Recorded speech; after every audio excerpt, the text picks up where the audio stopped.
ST Hasan साहब, आप इस फैसले को किस तरह से देख रहे हैं? देखिए, अदालत का फैसला है और अदालत का हम लोग सम्मान करते हैं जी। हम अगर सेटिस्फाई नहीं है इस फैसले से तो हायर कोर्ट्स में जाना चाहिए, क्योंकि 1991 का जो वर्शिप एक्ट हैगा उसमें सिर्फ और सिर्फ अयोध्या को छूट दी गई थी, बाकी किसी भी मस्जिद के लिए या मंदिर के लिए नहीं था। अगर हम सेटिस्फाई नहीं हो रहा है, और जैसा कि सबको मालूम है, तो हाई कोर्ट में इसकी सुनवाई होनी चाहिए और हमें उम्मीद है हाई कोर्ट या सुप्रीम कोर्ट से जो भी इंसाफ हो वो मिलेगा। और हम हिंदू भाइयों की भावनाओं का मुस्लिम्स को सम्मान करना चाहिए। जी, करेगा जो कोर्ट डिसाइड करे वही सबको मानना है। बिल्कुल। देखिए एसटी हसन साहब, जैसा कि आप कह रहे हैं कि आप अदालत के तमाम फैसलों को मानते हैं, लेकिन आपकी कुछ वीडियोस हैं जो वायरल हो रही हैं और उन वीडियोस में आप सीए को लेकर कुछ बातें कह रहे हैं, आप सर्वे को लेकर कुछ बातें कह रहे हैं। ऐसा लग रहा है कि आप समझाने की बजाय लोगों को भड़का ज्यादा रहे हैं। देखिए, कौन भड़का रहा है? क्या आप लोग चैनल वाले भड़काते हैं या हम भड़काते हैं? तो वो कोई अदालत के फैसले नहीं है उसमें बात तो एक पॉसिबिलिटी का जिक्र रहेगा। अदालत जो फैसला कर दे, जो अयोध्या का फैसला हुआ हमने एक्सेप्ट कर लिया, क्या परेशानी है? एक अच्छे माहौल में हिंदुस्तान को हम रखना चाहते हैं, लेकिन कुछ लोग ये चाहते हैं कि हिंदुस्तान में माहौल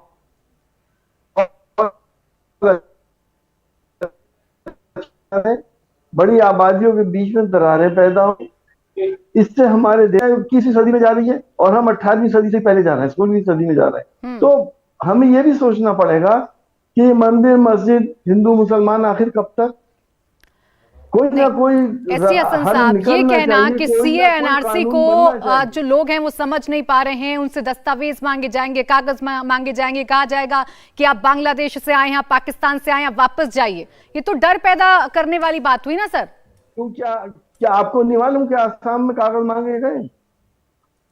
मांगे नहीं जाएंगे क्या? अगर एनआरसी आएगा तो सबको दिखाने के कागज, सबको बताना है कि उनके फोर फादर्स कहां से आए, क्या डॉक्यूमेंट है, एनआरसी भी आया कब है?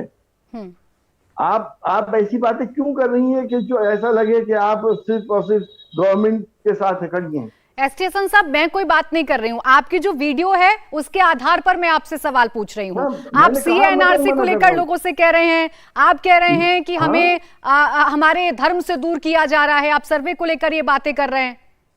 नहीं, हर धर्म से दूर कोई नहीं कर सकता हमें।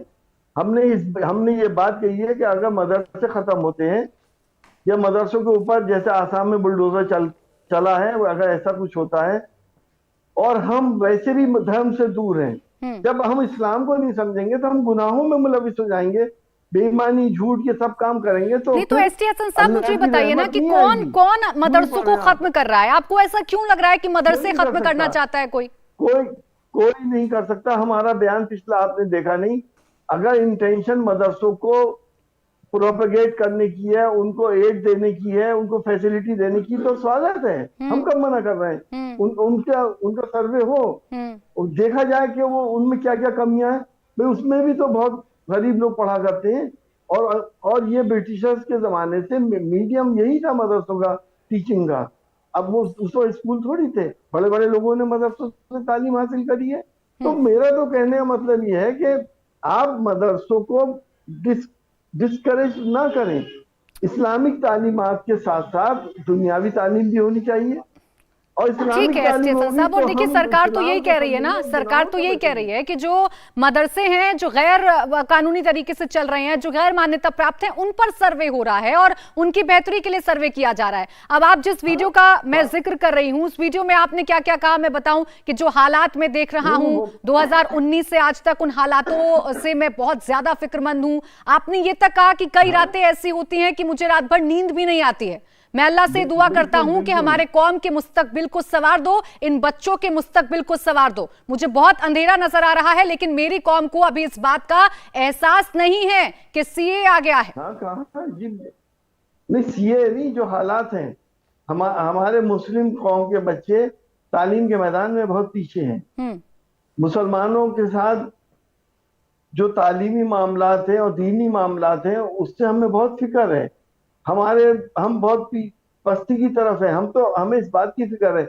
और फिर जो कानून बने उससे हमारी दिलासारी हुई, हम आज भी कह रहे हैं आपके चैनल पे, जो जो जो ये कानून बने आपके कोर्ट पार्लियामेंट के अंदर, चाहे 3 तलाक का कानून हो, चाहे सीएए का कानून हो, धारा 370 हटाई गई हो, उससे उसके हटने से हमें तकलीफ हुई है। क्या तकलीफ हुई है आप बताइए ना एसटी पूछा। हसन साहब, उससे क्या तकलीफ हुई है? देश के देखिए, संसद से ये अगर कोई हमारे कानून बना है, अगर 3 तलाक से कुछ महिलाएं परेशान हुई हैं, अगर उनके लिए कोई कानून बना है तो इसमें तकलीफ क्या है सर? देश के संविधान से, देश के कानून से ऊपर तो नहीं हो जाएगा कोई? नहीं, तो मुस्लिम पर्सनल लॉ तो अब संविधान मानता है। मुस्लिम पर्सनल लॉ के अंदर मदाखलत हम नहीं चाहते किसी, और हम देश के कानून को बराबर मानते हैं। देश के अंदर जितने भी कानून है वो हिंदू मुसलमान पर बराबर लागू होते हैं, चाहे 302 हो, 307 हो, 376 हो, 554 हो, कुछ भी हो। लेकिन कुछ कानून ऐसे हैं मुसलमानों के जो अलग हैं। जैसे कि आप इनहेरिटेंस में कैसे देंगे, लड़की को क्या देंगे और लड़के को क्या देंगे, वक्फ है हमारे, औकाफ है हमारे, हम हिब्बे करते हैं, बहुत सी चीजें ऐसी हैं। अगर कॉमन सिविल कोड, अच्छा चलिए एसटी हसन साहब, आपने कहा कि आपको आपकी कौम की चिंता है कि मुसलमान के जो बच्चे हैं वो पढ़े लिखे, और इसीलिए आप मदरसों का भी जिक्र कर रहे हैं। एक बड़ा छोटा सा सवाल है, चूंकि मदरसों पर बवाल मचा हुआ है, आप मुझे बताइए आपके बच्चे मदरसों में पढ़ते हैं? आपने जो पढ़ाई की है, आपने मदरसे से डॉक्टरेट? जी नहीं, मेरे फोर फादर्स ने मदरसों में पढ़ा था, मैंने नहीं पढ़ा। आपने नहीं पढ़ा ना? जो बच्चे पढ़ रहे हैं, आप मेरी बात सुने, आपको अभी ये नहीं मालूम कि मदरसे में कौन पढ़ते हैं। हाँ। जो अति गरीब हैं, तो यही तो एसटी हसन साहब, यही तो आप पर आरोप लग रहे हैं ना कि जो नीचे तबके के लोग हैं, जिन्हें अच्छी पढ़ाई मिलनी चाहिए, उन्हें पढ़ने नहीं दिया जा रहा है, और सरकार अगर कुछ काम कर रही है तो आपको उसमें लग रहा है कि ये टारगेट किया जा रहा है। हम कब मना कर रहे हैं? सरकार की नीयत अगर सही है, मेलाफाइड इंटेंशंस नहीं है, तो हम स्वागत करते हैं। मदरसों को फैसिलिटेट करें, मदरसों को एड दें, उनके टीचर्स को एड दें। आपको मालूम होना चाहिए 50 महीने से मदरसों के टीचर्स को सैलरी नहीं मिली है। 2 बार पार्लियामेंट में उठा चुका हूँ ये। तो एसटी हसन साहब, इसीलिए तो सर्वे की बात सरकार कर रही है। आप मुझे बताइए, आपने कहा कि आपके 4 फादर मदरसे में पढ़े, आपके अपने बच्चों की मैं अगर बात करूं, आप पढ़ाएंगे उनको मदरसों में? अगर अच्छा मदरसा है जिसमें दीनी तालीम और मॉडर्न तालीम अच्छी है तो क्यों नहीं पढ़ाएंगे? पढ़ाएंगे आप? आपने देखा नीट है, बिल्कुल। अगर आपने देखा नहीं, अभी 4 बच्चे मदरसों के नीट में क्वालिफाई किया। एसटी हसन साहब, अभी की बात करें ना, आपके बच्चे मदरसों में पढ़ते हैं या कहीं और पढ़ते हैं? मेरे बच्चे तो कॉलेजेस में पढ़ते हैं। हाँ, वो तो मदरसों में नहीं पढ़े। लेकिन अगर कोई अच्छा मदरसा ऐसा है, जैसे कि अभी आपने क्यों नहीं पढ़ा है सर? देखिए अच्छे मदरसे तो बहुत हैं, आप ही लोग कहते हैं ना कि मदरसे बहुत अच्छे हैं, तो फिर आपत्ति अपने पर लागू क्यों नहीं हो रहा है एसटी हसन साहब? ये देखिए, मेरे शहर में नहीं है कोई ऐसा। मैं उन मदरसों में ही पढ़ाना चाहूंगा जहां पे मॉडर्न तालीम जो है एट पार हो बाकी कॉन्वेंट स्कूल के। मुझे एतराज नहीं है। तो क्यों नहीं पढ़ाया, ये तो मैं पूछ रही हूँ। जब इतना ही सब कुछ अच्छा है, आप कह रहे हैं मॉडर्न तालीम भी मिले और दीनी तालीम भी मिले, तो क्यों नहीं पढ़ाया? इस देश में बहुत सारे ऐसे मदरसे हैं जिसका एग्जाम्पल आप लोग ही देते हैं। मेरे शहर के अंदर ऐसे मदरसे नहीं है। हाँ। इसलिए नहीं पढ़ाया। अगर जिस दिन ऐसे मदरसे हो जाएंगे, अब तो खैर मेरे आगे औलाद नहीं होगी, लेकिन मैं अपने उनकी औलाद की औलाद को जरूर पढ़ाऊंगा। अच्छा, मॉडर्न तालीम की आप बात कर रहे हैं कि मॉडर्न तालीम भी होनी चाहिए, दीनी तालीम भी होनी चाहिए। मॉडर्न तालीम से आपका मतलब क्या है? बाकी सब्जेक्ट्स जिसमें फिजिक्स, मैथ्स, इंग्लिश, हिंदी, या फिर सिर्फ मजहब की पढ़ाई? नहीं, साइंस टेक्नोलॉजी पूरी होनी चाहिए, सारे सब्जेक्ट्स होने चाहिए। और बच्चों को यह भी मालूम होना चाहिए कि क्या गुनाह है और किस बात का सवाब है, किस बात का अज़ाब। आज पूरी सोसाइटी बर्बाद हो रही है। एसटी हसन साहब, ऐसे कितने मदरसों में हमारी टीम गई, बच्चों से पूछा देश के प्रधानमंत्री कौन है, प्रदेश के मुख्यमंत्री कौन है, बड़े छोटे छोटे से जनरल नॉलेज के सवाल पूछे गए, उन सवालों का जवाब नहीं था बच्चों के पास। आपको नहीं लगता कि ऐसे मदरसों को देखरेख में लाए सरकार? बिल्कुल लाए, मैं कब मना कर रहा हूँ। लेकिन अगर ऐसे मदरसे मिलते हैं जहां पे जैसे आपने कहा कि उन्होंने जवाब नहीं दिए, तो उसका ये हल नहीं है कि मदरसा बंद कर दो। उसका हल ये है कि उसको अपलिफ्ट करो। नहीं, आप नियत पर बार बार सवाल उठा रहे हैं। मुझे एक चीज समझाइए एसटी हसन साहब, आपने कहा कि मॉडर्न तालीम भी होनी चाहिए, दीनी तालीम भी होनी चाहिए। यही बात सरकार की तरफ से कही जाती है कि एक हाथ में कंप्यूटर और एक हाथ में कुरान हो। प्रधानमंत्री भी ये बात कहते हैं, तो फर्क क्या है आप दोनों की राय में? आप मेरी पार्लियामेंट की स्पीच सुन लेना, जिसमें मैंने प्रधानमंत्री का ये हवाला दिया और ये भी बताया कि ऐसे मदरसों में जो आपने टीचर्स रखे थे उन्हें 50 महीने से सैलरी नहीं थी। 50 महीने जानती हैं आप, 4 साल से ज्यादा हो गए, और उनकी सैलरी क्या है, 8,000 से 12,000। वो जब नहीं दी तो मैं कैसे यकीन कर लूं कि सरकार की इंटेंशन अच्छी हैं? नहीं देखिए सर, मैं इसलिए आपसे सवाल पूछ रही हूँ बार बार, क्योंकि आपकी जो वीडियो वायरल हुई है ना, उसमें सीएनआरसी को लेकर, मदरसों को लेकर आप बड़े खुलकर बात कर रहे हैं। आप खुद हिंदुस्तान की संसद में बैठते हैं, आपको क्या लगता है कि आपको संसद से निकालकर पाकिस्तान या बांग्लादेश भेज दिया जाएगा? सीए पर ये झूठा डर आप क्यों दिखाना चाह रहे हैं लोगों को? मेरे पास देखो, मैंने मेरी सीए की स्पीच सुनना पार्लियामेंट, जिसमें मैंने कहा कि गरीब मुसलमान के पास या ऐसे मुसलमान जो बिहार से आके मुरादाबाद आ गए, यहां से पंजाब चले गए, उनके पास तो कोई डॉक्यूमेंट नहीं होंगे। मैंने तो कहा है पार्लियामेंट। तो आखिर तो यही तो फर्क है ना एसटी संसद में, तो यही कह रही हूँ, ये फर्क क्यों है? अगर आप संसद में अच्छी अच्छी बातें कर रहे हैं, आपको चिंता हो रही है देश की, आपको गरीब मुसलमान की चिंता हो रही है, आप संसद में रख रहे हैं, लेकिन जब आप पब्लिक के बीच में जाते हैं तो उसका उलट बोलते हैं। ऐसा क्यों? उलट कहाँ बोले? जो संसद ने बोला वही पब्लिक से बोला, वो मैं आपसे भी कह रहा हूँ। कोई डर दिखाना नहीं हुआ क्या? देश की संसद ने कोई कानून पास किया है, उसके लिए आप लोगों को डरा क्यों रहे हैं सर? उसके मायने समझाइए। अगर आपको मदद करनी है, सुनिए एसटी हसन साहब, अगर आपको मदद करनी है तो उनको समझाइए कि आपसे क्या मांगा जाएगा, क्या नहीं मांगा जाएगा। ये कह देना कि आपको निकालकर दूसरे देश भेज दिया जाएगा, सर ये डराना नहीं हुआ? ये नहीं कहा कि, हमने ये कहा कि अगर आपके पास डॉक्यूमेंट्स नहीं निकले तो क्या मालूम आपके साथ क्या हो, कहीं दूसरे देश आपको बता दिया जाए कि आप बांग्लादेश से आए हो, आप पाकिस्तान से आए हो। तो ये तो इंटेंशंस के ऊपर है। देखिए, हम हिंदुस्तान की बात कर, हमें तकलीफ इस बात की है कि आज हमारा हिंदुस्तान 400 साल पहले के हालात में जा रहा है। जो मुगलों ने करा, जो उस वक्त किंगडम थी, उस वक्त संविधान नहीं था। ये क्यों नहीं समझते? तो अभी तो संविधान है ना, आप उसी संसद में बैठते हैं ना। तो मेरी बात तो सुनिए, आप उसी संसद में बैठते हैं ना। हाँ, उस संसद की एक एक कार्रवाई को देखते हैं ना। या तो आप बोल दो या मुझे बोलने दो। साहब देखिए, आपको देश के कानून संविधान पर लोगों को भरोसा दिलवाना होगा, ना कि ये कहना होगा कि आपको निकाल कर फेंक देंगे। अरे बहन, मैं तुमसे यही तो कहना चाह रहा हूँ कि उस वक्त जो बादशाह ने कह दिया वो कानून था। अब उससे जो गलतियां हो गई वो आज हम देशवासी भुगतेंगे। आज संविधान है हमारे पास, आज डेमोक्रेसी है हमारे पास, आज सबका राइट के प्रोटेक्शन का हमें राइट हैगा। तो आज उस पीरियड को आज से कंपेयर मत करो, हिंदुस्तान को पीछे मत लेके जाओ, हिंदुस्तान की तहजीबों की हिफाजत करो। कैसे पीछे जा रहा है? आप मुझे समझाइए तो, आप मुझे समझाइए कि कैसे पीछे जा रहा है। क्यों? जो मंदिर मस्जिद हिंदू मुसलमान क्या आप नहीं देख रही? कब तक होगा? कब तक होगा? हम सब धार्मिक लोग हैं और धर्म जो होता है वो सेंटिमेंट। दोनों चीजें एक साथ नहीं चल सकती। देखिए एसटी हसन साहब, दोनों चीजें एक साथ नहीं चल सकती। देश के संविधान से बढ़कर तो कोई कानून नहीं हो सकता, कोई धर्म नहीं हो सकता, कोई मजहब नहीं हो सकता। ये आप मुझसे बेहतर जानते हैं, आप उसी संसद में बैठते हैं सर। सुनिए, देश का संविधान मुस्लिम पर्सनल लॉ को मानता है। आप ये कह रहे हैं वीडियो में, लॉ को देश का संविधान। हाँ सुनिए सर, मेरी बात सुनिए। आप वीडियो में ये भी कह रहे हैं, एक सेकंड, मेरा सवाल, आप ये भी कह रहे हैं कि मुस्लिम पर्सनल लॉ बोर्ड खत्म हो जाएगा, देश में कॉमन सिविल कोड आ जाएगा। आप मुसलमानों को बार बार सरकार का डर दिखाकर साबित क्या करना चाह रहे हैं? नहीं तो हम क्या ये कहें कि जो हो रहा है वो अच्छा हो रहा है?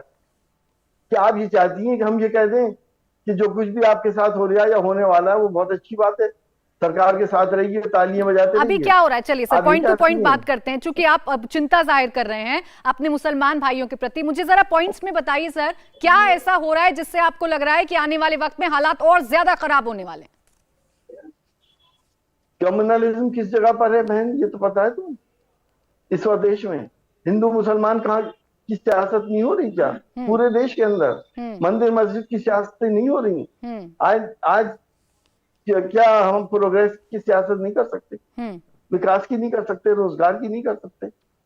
हम महंगाई की नहीं कर सकते। तो करिए ना हम किस चर्चा जगह खड़े हैं? एसटी हसन साहब। आप तो पढ़ी लिखी लेडी हैं, तो आप चर्चा आपने करिए ना, मॉस्को में भी मैं या कोई आपको कोर्स क्यों करा रोकेगा? होगा। अगर आप देश के मुद्दों पर चर्चा कर रहे हैं तो आप करिए, लेकिन आप एक वर्ग हम में तो जाकर करेंगे। और इस तरीके से बातें देखिए, करेंगे कि CA/NRC लेकिन आएगा, आप देखिए कॉमन सिविल कोड आ जाएगा, क्यों, क्या- आपके क्या- आपके आपके क्या- आपके धर्म आप से क्या आपको दूर चाहती कर हैं? दिया जाएगा, मजहब से दूर कर दिया जाएगा। नहीं, धर्म ये से तो दूर- खामखा की धर्म से बातें कोई हैं। किसी को दूर नहीं कर सकता, कोई धर्म। क्या आप क्या चाहती हैं? हम ये कहें कि NRC आएगा तो हम उसका स्वागत करें क्या? आप क्या चाहती हैं? आप यही तरीका कह रही हैं। मैं ये चाहती हूँ एसटी हसन साहब, आप तो मुझसे बेहतर समझते हैं और आपको मुझसे बेहतर समझ है अरे कि भैया, संसद तो में किस तरीके से मेरा- कानून पास होता है, देखिए, क्या प्रक्रियाएं होती हैं, आप- तो आपको बेहतर तरीका भी पता मुझे होगा मालूम है। उन लोगों के क्या- बीच में जाकर क्या जिन्हें कहीं आप नहीं- खुद ही कह रहे हैं कि उन सर- लोगों को समझ नहीं है, आप ऐसे समझाएंगे क्या? सरकार क्या NRC लाने को मना कर रही है? मना किया क्या सरकार ने? हम NRC नहीं लाएंगे? बता दो मुझे। देखिए, बात आप लोगों को भी जायज करनी चाहिए। मैं आप जायज लोगों बात को भी कर रही हूँ और निष्पक्ष आपसे होना भी चाहिए। उम्मीद है सर आप भी जायज बातें करें जब आप जनता के बीच में हाँ, जा रहे हैं। तो खासकर मैं आपको मैं तो आपसे पूछ रहा हूँ खुद भी। आप सांसद NRC हैं, में क्या आप जब होगा, उन आप लोगों बता के दो। बीच में जा रहे हैं जिन्होंने आपको चुनकर भेजा है, और आप क्या बातें कर रहे हैं सर? CA/NRC आएगा, मदरसों को खत्म किया जा रहा है, असम में बुलडोजर चला दिया गया था। गलत था क्या असम में बुलडोजर चलना? है क्या कहा? असम में जो बुलडोजर चला उसका जिक्र आप बार बार कर रहे हैं, इसमें गलत क्या, आपके नजरिए से गलत क्या था? मैं कहना चाहता हूँ कि अगर किसी मदरसे में कोई आतंकवादी निकल आया तो उसको कानून के हिसाब से सजा मिलनी चाहिए, सख्त से सख्त सजा मिलनी चाहिए। वो बिल्डिंग तो आतंकवादी नहीं थी।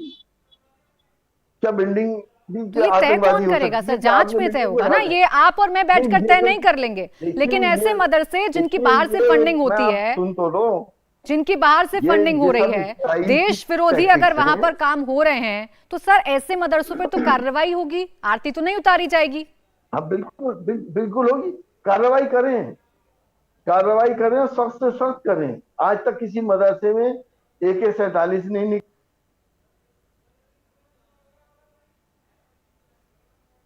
आतंकवादी हो गया हो तो मदरसा तो जिम्मेदार नहीं है। तो मेरा तो कहने का मकसद ये है कि बिल्डिंगों को क्यों गिराया जा रहा है, उसको किसी और काम में दूसरे लोगों को हवाले कर दिया जाके वो मदरसा चलाए। तो अब क्या एसटी हसन साहब, आप मुझे बताइए कि कोई एक ऐसी जगह, चलिए छोड़ दीजिए वो मदरसा है, वो स्कूल है या वो कोई ऑफिस है, आप छोड़ दीजिए, कोई ऐसी जगह जिसके ताल्लुकात ऐसे लोगों से पाए जा रहे हैं जो इस देश को नुकसान पहुंचाना चाहते हैं, आपके हिसाब से क्या होना चाहिए? आपकी आवाज कट गई, मुझसे दोबारा सवाल करें। आवाज आ रही है मेरी आपको? हाँ अब आई। एक बात बताइए सर, कोई एक ऐसी बिल्डिंग, आप छोड़ दीजिए वो मदरसा है, वो स्कूल है, वो ऑफिस है, वो कोई भी बिल्डिंग है जिसमें देश विरोधी ताकतें अपने मंसूबों को पूरा करने के लिए काम कर रही हैं, रेडिकलाइज लोगों को किया जा रहा है, आपके नजरिए में ऐसी बिल्डिंग्स पर क्या कार्रवाई होनी चाहिए? देखिए, देश विरोधी ताकतें जो होती हैं वो इंसान करते हैं, बिल्डिंगें नहीं करती देश का विरोध। आप ये बात क्यों नहीं समझ रही? इंसानों को आप फांसी दे दें, आप गोली मार दें चौराहों पे खड़ा कर, हम मना नहीं कर रहे। यानी आपकी नजर में वो कार्रवाई सरासर गलत है, चाहे वहां से कुछ भी होता रहे। बुलडोजर चलाना किसी मदरसे के ऊपर, आप उनसे खाली कराइए, कानून के हिसाब से उन्हें सजा दिए और बाकी अच्छे लोगों को चलाने के लिए दिए कि भाई आप चलाओ। अब इसमें क्या परेशानी है? आप पॉजिटिव बात करें ना, आप हर चीज को डिस्ट्रक्टिव क्यों लेती हैं? तो आप पॉजिटिव बात कर रहे हैं क्या सर? आपकी जो वीडियो के मैंने आपको शब्द भी बताया, आपने क्या कहा था कि आपको रात में नींद तक नहीं आती है, वो पॉजिटिव बात है क्या? वो पॉजिटिव अप्रोच है क्या जनता के बीच में? मैं डिनाई नहीं कर रहा, जो मैंने कहा है नहीं आती मुझे फिक्र में। मेरे देश का क्या होगा कल को, मुझे तो इस बात की भी फिक्र है। 25 से 30 करोड़ मुसलमान हैं और इसके बीचों में दरारें पैदा की जा रही हैं। हम तो अपनी जिंदगी गुजार के चले जाएंगे, नस्लों का क्या होगा हमारी? ठीक है सर, आप सांसद हैं, लेकिन आपसे कम से कम इस बात की उम्मीद तो की जा सकती है कि जब आप जनता के बीच में जा रहे हैं तो उन्हें डराकर नहीं, कम से कम उन्हें समझाकर उनकी परेशानियों का हल करें। वीडियो में जो नजर आया सर, उसके आधार पर आपसे सवाल पूछे गए। शुक्रिया आपका एसटी हसन साहब, हमारे साथ जुड़ने के लिए, हमसे बातचीत करने के लिए। इंडिया टीवी हर वक्त हर जगह डाउनलोड करने के लिए सर्च करें India TV news Google play store या ऐप स्टोर पर।